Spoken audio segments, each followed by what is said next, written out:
Good morning. I hope you all are doing well. Nice to have you here. Several announcements before we get started. First of all, today at 10:30, they're going to have a drill, active shooter. So when that happens, it is just a drill. It's not for real or anything, but if you've ever been through one, they make you get under your desk or something like that. Close your door. No, seriously, whatever. It's pretty chill, goes by pretty fast, but I did want to let you know that at 10:30 today on campus, that'll happen. And the other announcement, it's really important, is that this Friday, no lecture. Mount Phillip is totally closed on Friday in celebration of Veterans Day, which is technically Saturday, but they celebrate on Friday, so veterans are cool enough set. And then next Monday, when you come to class at 1:10, you'll take the second midterm exam.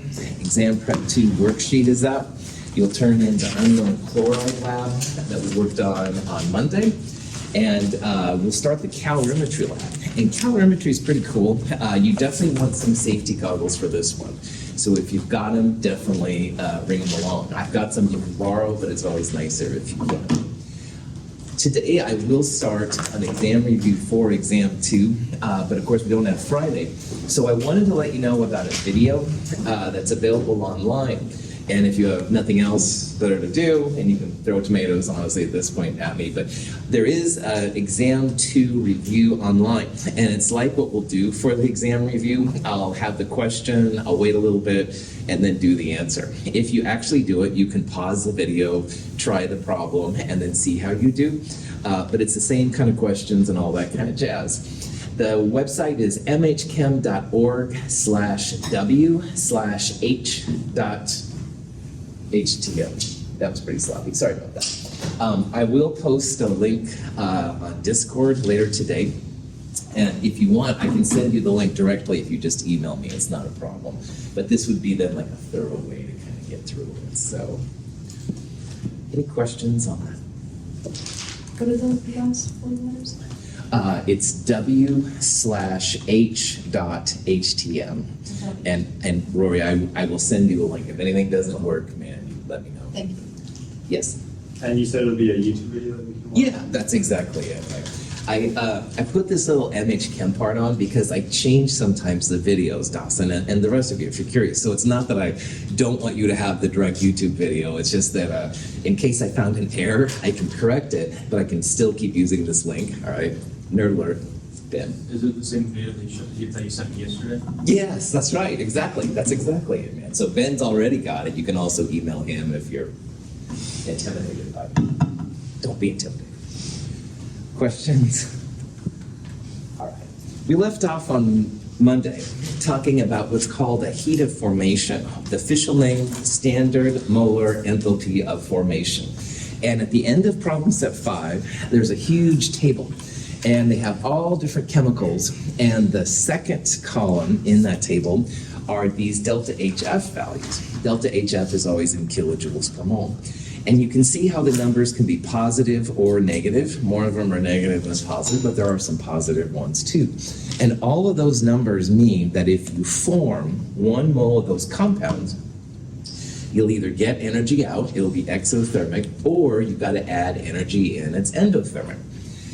So they're per mole. So making 1 mole here of propane minus 103.8 kilojoules per mole come out. On the other hand, this compound here is acetylene, like in acetylene torches. It takes 226.7 kilojoules to make 1 mole of acetylene. Now, the reactants in all of these are elements in their standard states. So let's think about carbon and hydrogen, since several of these have that. The standard form of carbon is graphite, so it would be graphite. Hydrogen's standard state is H2, the gas, all right? So you would say, for example, here, it would take 2 moles of graphite and 1 mole of H2 to make C2H2. If you did it for C3H8, you'd have 3 moles of graphite and 4 moles of H2 to make 1 mole of this. And the reason they use the elements in their standard states is that that's like the ruler stick that enthalpy uses. And all of the elements in their standard states have delta HFs equal to 0. So the number you see here then is literally the value you get out for making a mole. So if you wanted to make, say, C2H5OH, which is ethanol, yeah, you get a lot of energy out of that one, which is kind of cool.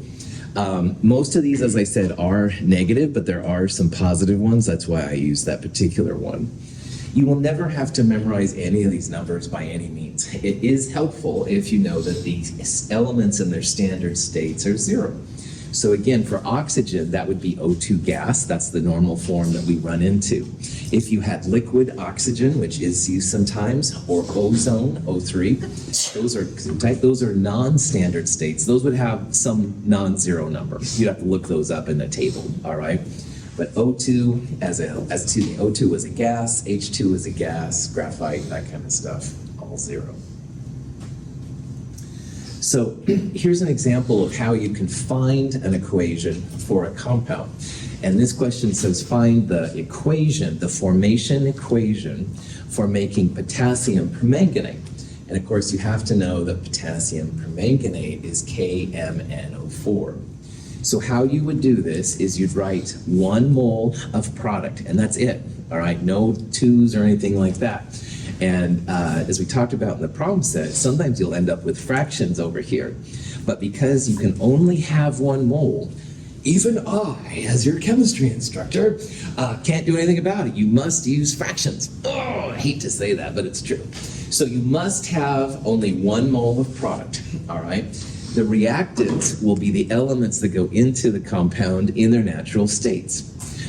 This periodic table in this room is good for showing the states. All the black elements are solid, the reds are gases. There's only a couple of liquids which are blue, all right? So if you have to guess, basically most of them are solid. So potassium is definitely a solid, manganese is a solid, and we'll have 2 O2s. So that's the 1K, the 1M, and the 4 O's are taken into account into O2s. Remember the diatomics.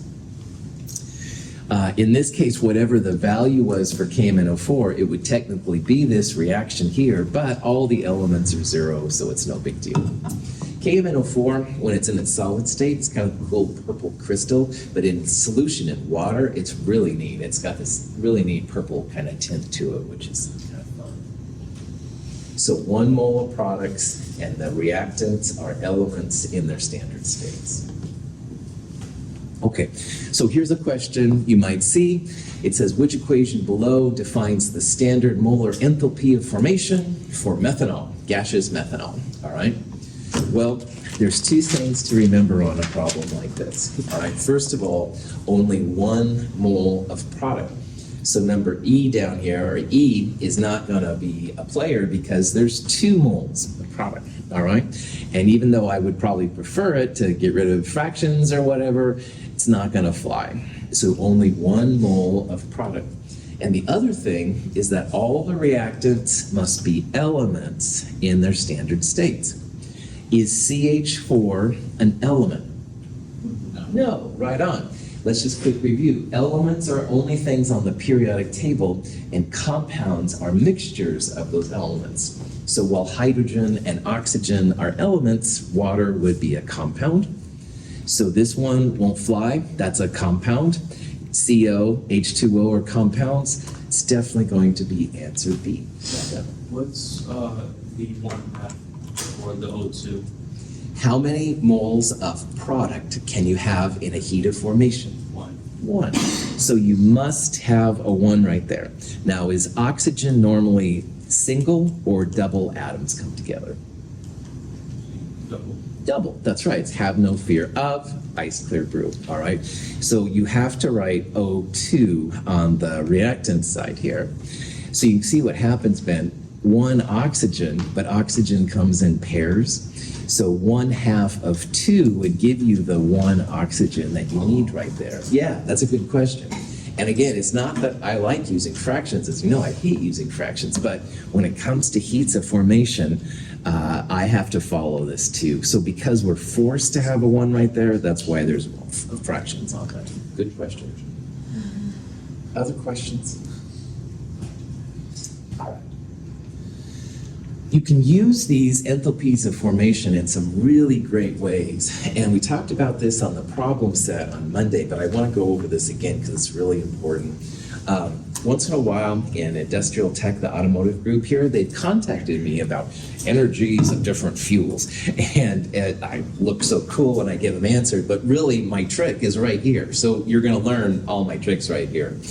If you know all the heats of formation for the products and reactants, the overall enthalpy of reaction, remember delta H is enthalpy, little superscript means standard states, i.e. 1 atmosphere at room temperature.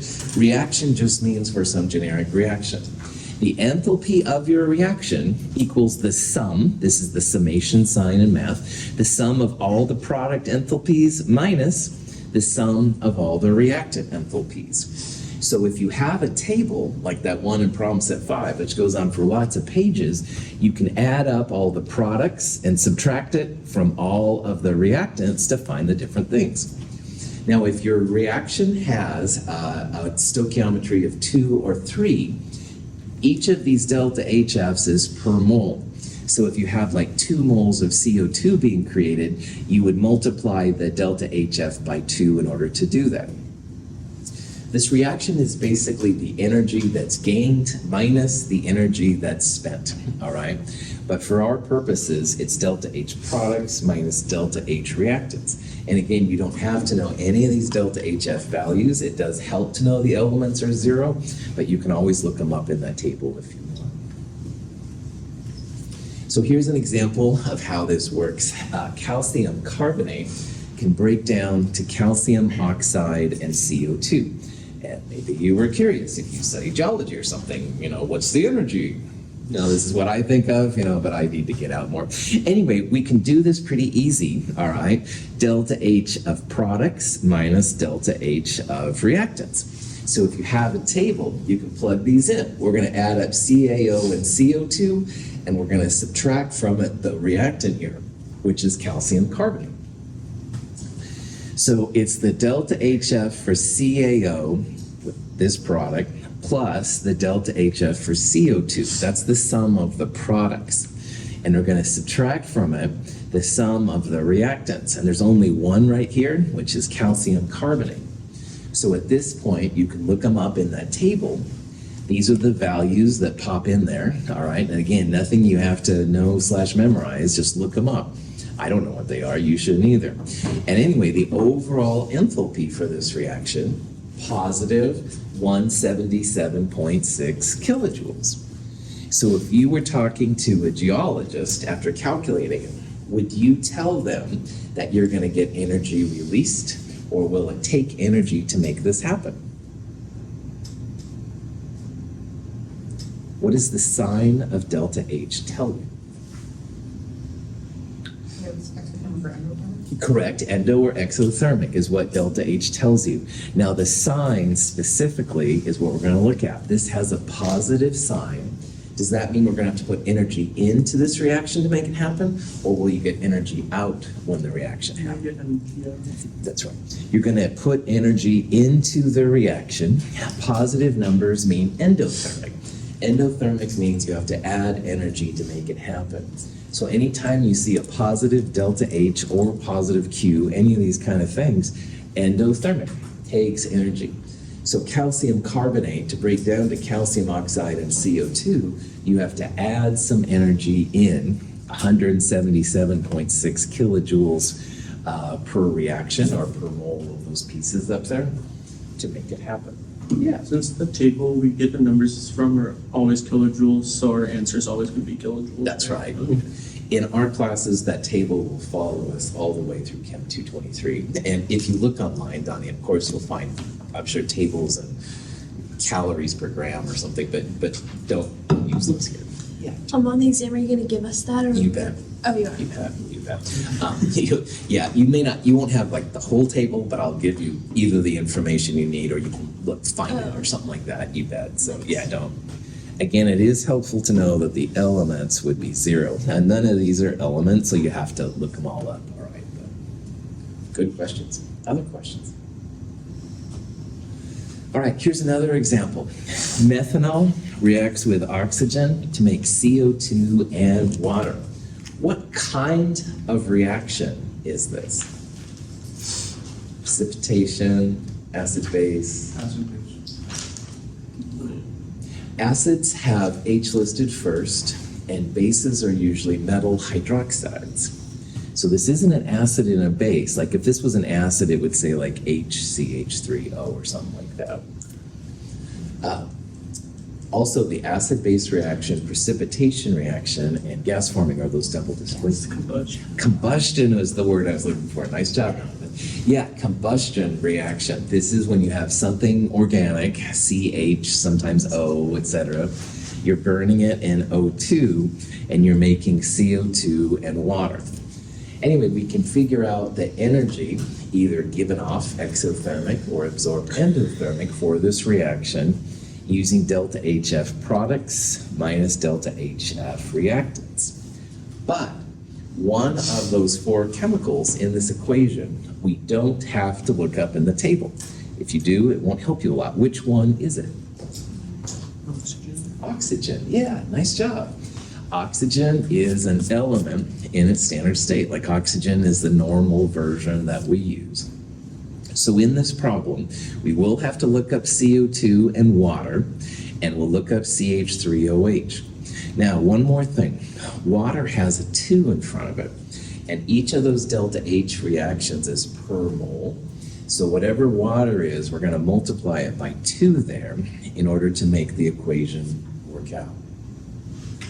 So, in this problem, all right, the elements always have delta HF equals 0. And again, oxygen here is the normal version of O2. So you don't have to look that one up. But you will have to look CO2, water, and CH3OH up. And finally, we'll multiply the water by 2 there because of that stoichiometry. Okay, so when you do this, it'll be the CO2 delta H plus 2 times the delta H for water. And from that, we'll subtract all of the reactants, 3/2 of O2 and the delta HF for CH3OH. You do not have to look up oxygen. If you do, you'll find it's 0. All right, so if you do, no problem, but 3/2 of 0 is 0. Don't have to worry about that. The only tricky thing about these that I see sometimes as an instructor is that people do well on the products, but remember you subtract the reactants. So normally CH3OH is this minus 2 of 1.5, but because of the negative, you'd make that a positive number. That's the one funky thing I see once in a blue moon on these, but overall, they're pretty chill. This comes out to be negative 675.6 kilojoules per mole of ethanol.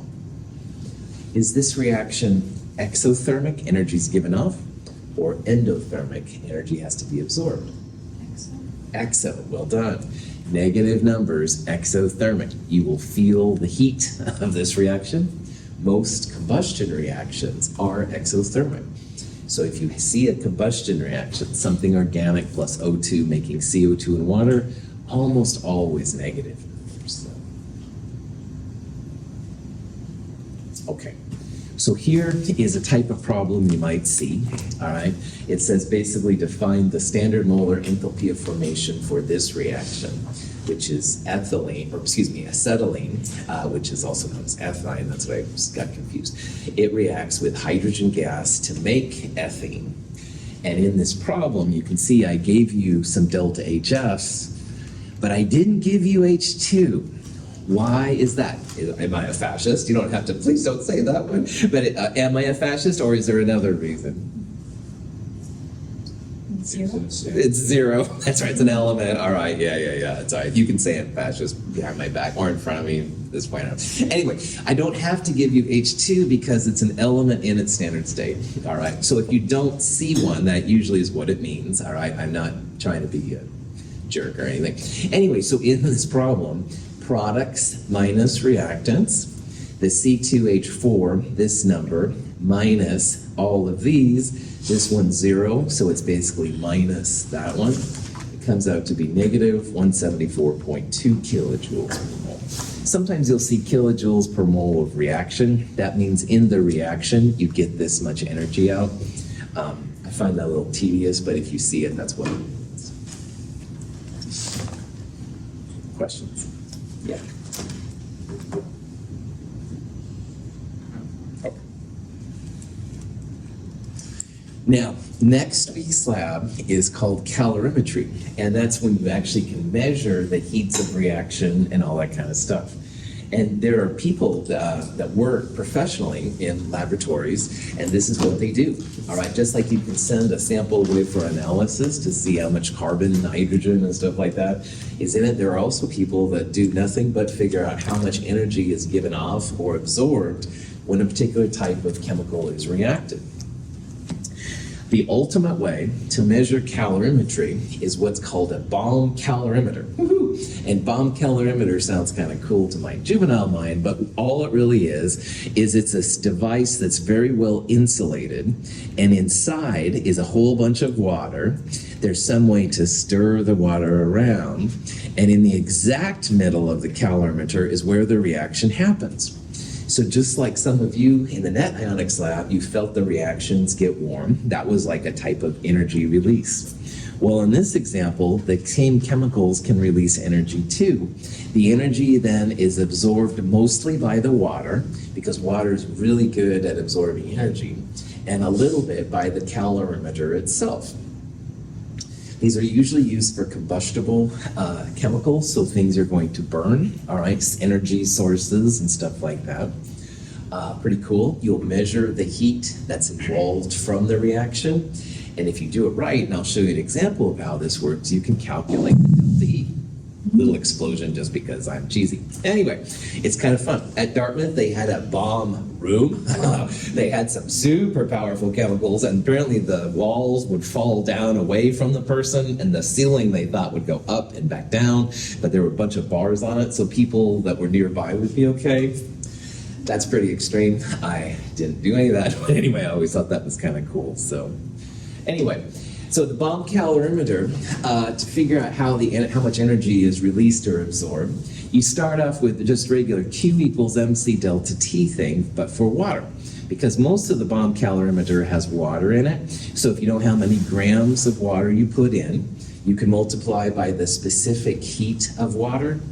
Oh, what number is the specific heat of water? Does anybody remember?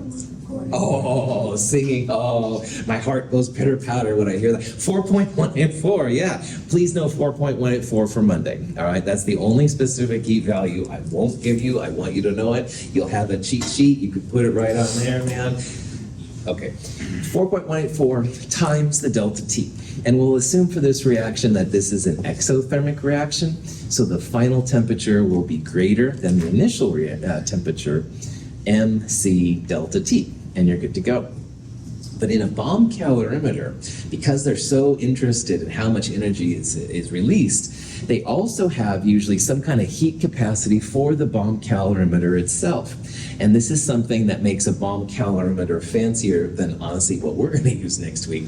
They actually have so much heat capacity for the bomb itself. And if you multiply it by the delta T, it'll also tell you how much energy the bomb calorimeter absorbed. So the total heat evolved is absorbed by the water and the bomb calorimeter both. And you can use this fact then to back calculate how much energy is actually in the sample itself. So this is an example. Octane is one of the components of gasoline. If you used a gasoline car to get to Mount Hood this morning, you were probably using some octane. Octane is C8H18. This is a combustion reaction, like Donovan talked about earlier. Again, something organic burned in O2, making CO2 and water. I'm using fractions here because we honestly don't care so much about the oxygen. We're more interested in how much energy you can get off from the octane.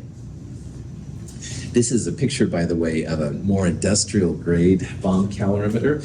It's like a box thing where there's a lot of water inside there, and then they have a fancy way to measure things and stuff.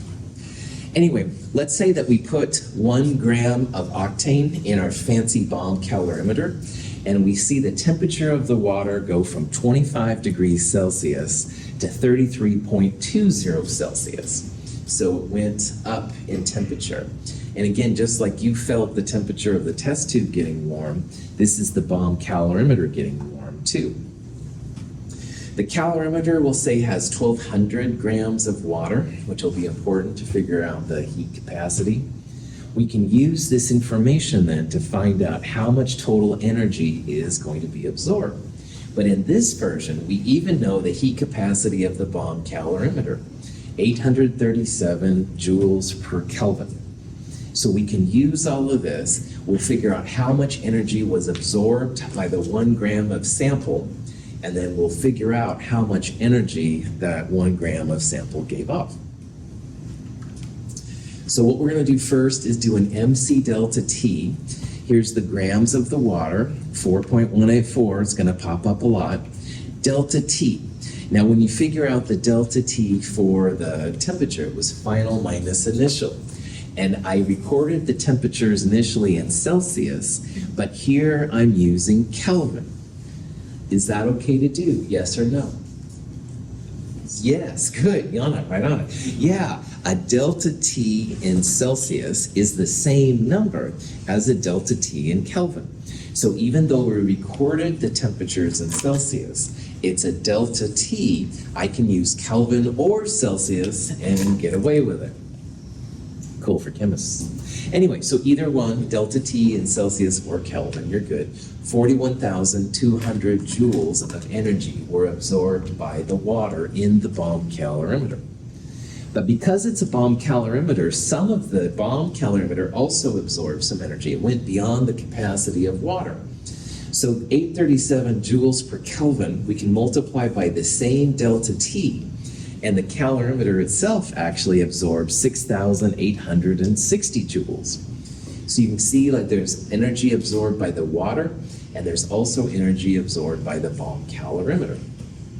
So if you add those two blue numbers together, you get 48.1 kilojoules. Initially it was this many joules. There's 1,000 joules in a kilojoule. 48.1 kilojoules of energy was absorbed by both the water in the bomb calorimeter and the bomb calorimeter itself. Any questions so far? Yeah, Dan. So for the bomb calorimeter, you're taking the same delta T measurements? That's right. It's the same flask, Daniel, and so it should have the same temperature differential and stuff as the other ones. And a lot of times the really nice bomb calorimeters will even have some kind of thermocouple that actually records the temperature of the calorimeter, but more often it's almost exactly the same as the water. All right. In this example, we don't have quite that fancy of one, so it's a pretty good guesstimate that it's the same value, but that's a good question. Other questions? All right. Now, remember that the first law of thermodynamics says you can't create or destroy any energy. So if everything absorbed this much energy, that means that 1 gram of octane gave off that much energy, all right? You're not making or destroying any energy. No lightning is coming down from the skies to do anything here. This is the octane that's creating that much energy. So we absorbed this much in this example. That means that 1 gram of octane gave off 48.1 kilojoules of energy. So this is how scientists use the first law. All the energy absorbed equals the energy that came out of the octane. The system, if you will, is the octane, and the surroundings is basically the bomb calorimeter and the water. So then you can do all kinds of fun things with that 1 gram. Minus 48.1 kilojoules came from the 1 gram of octane. So you can turn the 1 gram of octane into moles. Octane is about 114 grams per mole. And you end up with this number, minus 5.49 times 10 to the third kilojoules per mole. So what this is kind of cool for, if you're a scientist, physicist, or engineer, or any of these kind of things, octane per mole gives you minus 5.49 times 10 to the third kilojoules out. And you could compare octane's energy release to hydrogen in a hydrogen fuel cell, or solar power, or anything. It's a nice way to compare the energy outputs of different energies and stuff. So Any questions on that?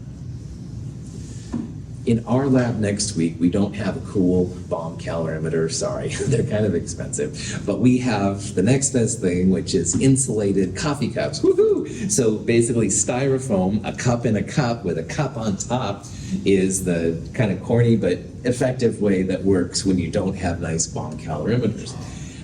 We won't have a value for the calorimeter itself, but we'll be able to figure out the MC delta T. And even here you can see there's pretty good. This is the major contributor. So it'll give you a sense of what's going on, and then one day if you're in an actual energy lab, you can do better. Are we times on the bottom one, are we timesing negative 48.1 to the 114.23, or are we dividing that? So this is divided by 1, and you want the grams to cancel, Donovan. So you'll multiply by 114 or so grams per mole. So this is in the top, and this is in the bottom to make the grams cancel out. And the units will be kilojoules on top divided by moles. So yeah, multiply by 114. Good. Questions? All right. Thermochemistry is a little weird, I know at first, if you haven't seen some of this before. So this little guide is like what I consider is pretty important for this chapter. One thing definitely is 4.184. Make sure you know that, all right? It's useful as the heat capacity of liquid water primarily. It is the relationship between joules and the science calories, but that's not as important, but it can be kind of a cool thing. Q equals MC delta T is where 4.184 shows up. And we deal with liquid water so much in these classes that if you have an MC delta T with liquid water, that C will be 4.184. The MC delta T is for when you have heat transfer but no change in phase. And change in phase means you're not turning the liquid into a gas, or you're not melting a solid into a liquid. No change in phase means you have just a liquid or just a solid. It doesn't change. If you do have a change in phase, that's when you use that mass times heat of something thing we talked about. And I don't have a cool equation to show you because the heats of formation, they're usually either kilojoules per mole or joules per gram. And you have to compensate by applying the appropriate type of mass. So if it was joules per gram, you'd multiply by grams. But if it was kilojoules per mole, you'd have to turn your grams into moles first to figure out what it is. Hess's law is kind of cool, where you have two or more equations and you're after some desired equation. And so you'll flip or manipulate one to the other to make that happen. The heats of formation are when you have 1 mole of product made from elements in their standard states. That table those are all heats of formation.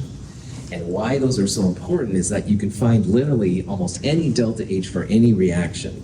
It's always all the products minus all the reactants. And again, if you know the elements are 0, that usually keeps it down a little bit easier. Cool. Questions? Okay, so that's it for chapter 5. And what I'm going to do now is just like a tiny bit of an exam review. Now, I'll do a little bit today, and I don't have a lot of time left, but I will do a little bit today, and on Monday we'll go over some too. But we will not, I'm sure, be able to do the whole thing. So this website I listed down here, and again, I will help you to find it. Ben's got it too. mhchem.org/w/h.htm. I know that's not handy, but anyway, that will give you a link to the full version. And it's going to be just like this. I'll go through some questions. I'll wait a little bit. You can put in your answer. On the video, feel free to skim around, all right? You don't have to watch me and stuff. You can go to just the questions you want. It's totally up to you, but you have a lot of flexibility there. And by all means, if you can't find this video, then let me know. I'll post it on Discord later today. You can also email me. Is it only 3, 4, 5, or is it a little bit of 1 and 2? 3, 4, and 5. Now in chemistry, you need to know the naming, and that will be chapter 2 or whatever. And you need to know how to go grams to moles and density, all that kind of jazz. But the primary part, you bet, 3, 4, and 5. So 3 was balancing equations, grams, moles, moles, grams, that kind of stuff. Chapter 4 was also the use of that, as well as little molarity in there, types of reaction, oxidation, unreleased. And then chapter 5 is the energy part. So it's basically problem sets 4 and 5. All right, so check those problem sets out for ideas. Look at those problems because they're going to be cool.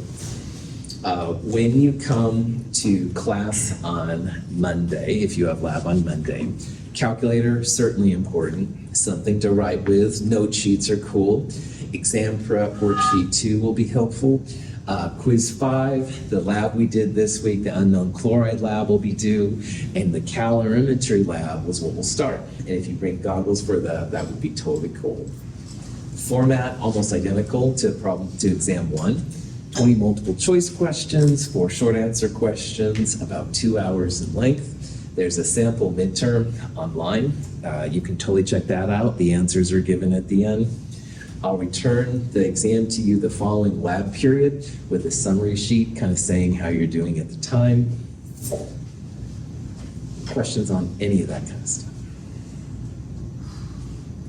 Okay. So let's go through some questions. You can kind of get a sense for it. Yeah. So here's a question about balancing, all right, which is the main crux of most of this stuff here. And you can see you have a reaction with H2S, SO2, sulfur, and water. And it says which of these are true, if any of them. See if you can figure out which one is true. So I would balance this equation and then try and figure out what the answer is.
Okay, so on a problem like this, balancing is totally important. Notice that sulfur is by itself, and sulfur is what I would try to balance last. If you have an element by itself, that's usually a good thing to do last, but it's up to you. When I look at this reaction, I see 2 oxygens here, and of course only 1 here. So I would start by at least trying to put a 2 right there. That will make the oxygens balance. But by doing that, now I have 2 times 2, 4 hydrogens. Hydrogen comes in 2, so I'll try to put a 2 right there. And then you can see if the hydrogens and oxygens are apparently okay. You can go, well, 2 hydrogens plus 1, or actually, 2 sulfurs plus 1 sulfur. It looks like there's 3 sulfurs. So tentatively, that would be a place to start. But as a reminder, if you ever get to an equation and you don't feel confident about it, check it. You can totally check the atoms on both sides are equal. So 2 times 2, 4 hydrogens, 2 times 1, 2 sulfurs. There's a sulfur here. I usually add a 1 right there to show it comes from a different place, but it's up to you. And 2 oxygens. And if this is balanced, then the product side will have the same. So 3 sulfurs, that looks good. 2 times 2, 4 hydrogens, 2 times 1, 2. So the numbers are the same on both sides. This reaction is balanced. Questions what I did? All right. So now we got to look at these different things and see what's going on. So it says 3 moles of S are produced per mole of H2S. Well, I do have 3 moles of S right there, so that looks good. But it's 3 moles of S per 2 moles of H2S. So A is not correct. All right, it would be 3 moles of S per 2 moles of H2S here. Then it says that 1 mole of SO2 is consumed per mole of H2S, but that's also not right. There's a 1 in front of SO2, it's true, but there's a 2 in front of H2S. So we would say that 1 mole of SO2 is consumed per 2 moles of H2S. So that's not going to work either. Third one, 1 mole of water is created per mole of H2S.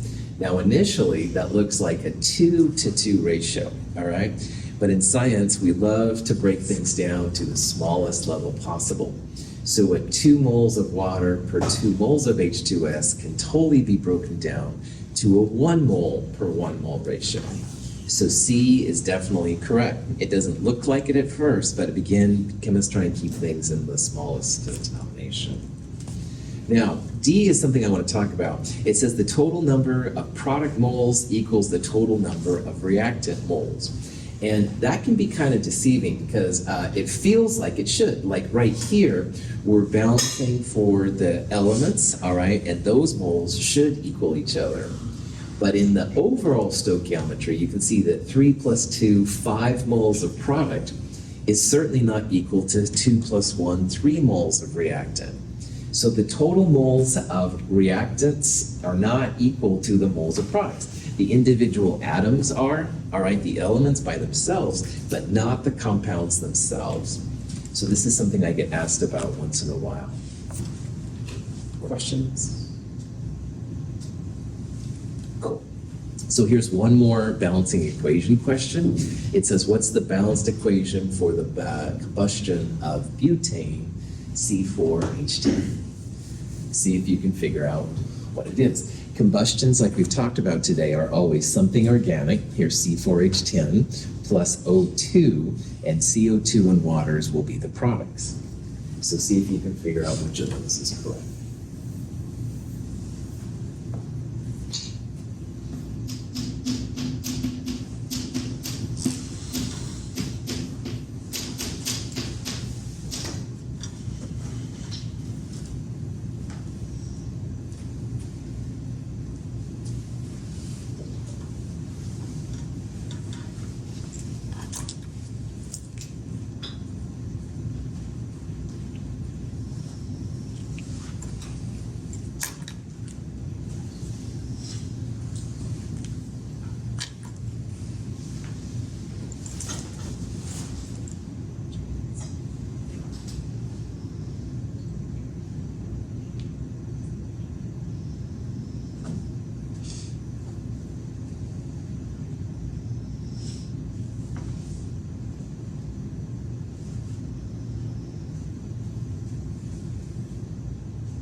So in the last example, we balanced sulfur last because sulfur is an element by itself, and usually that's a pretty good pattern to follow.